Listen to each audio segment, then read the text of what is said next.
Instead of you to use the energy you're supposed to use and hustle to make money, to build the future for the children you want to bring into this world, all the days of your life, you want to spend the energy on woman. Hada, baby komamia, baby nesumia, baby swomia. At the end of everything, if you only provide love, na hada, without providing money, Manenu, Ogwefi na Nnobi. Ego Julu na Nnobi. Ojidole emogo, ojidole emoji.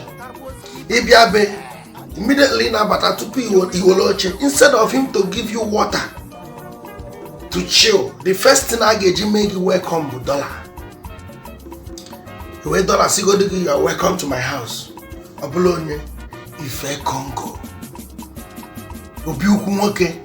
Okwataka nwa na-eme 8 years birthday. 8 years birthday.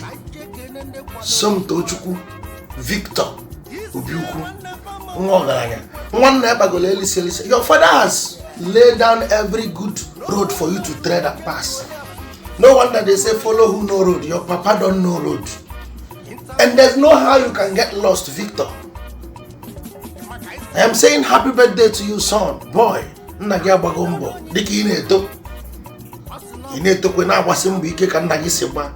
So that your own children will not suffer, because your father laid good foundation for you not to suffer. Odogu na United Arab Emirates.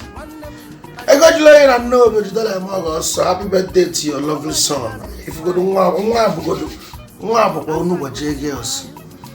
Victor zekwelo ụmụ nwa n'ito ịtakwana nwa agha because na nna gị atara nwa agha, nna gị na-agbasi mbọ ike. Odogwu jele Congo bụlụ ike bịa Dubai. Ogwefi, all I can say is long live. Nwa gị ga-adị ndụ na ala ndị dị ndụ. Ojuje egbu na-emu na-egbu na ọ na-eme n'iru, ọ nọ n'azụ, ọ na-eme n'azụ, ọ nọ n'iru maka na ọfọ ka ịdị Jawana. Boy, happy birthday from Ijele Worldwide. I love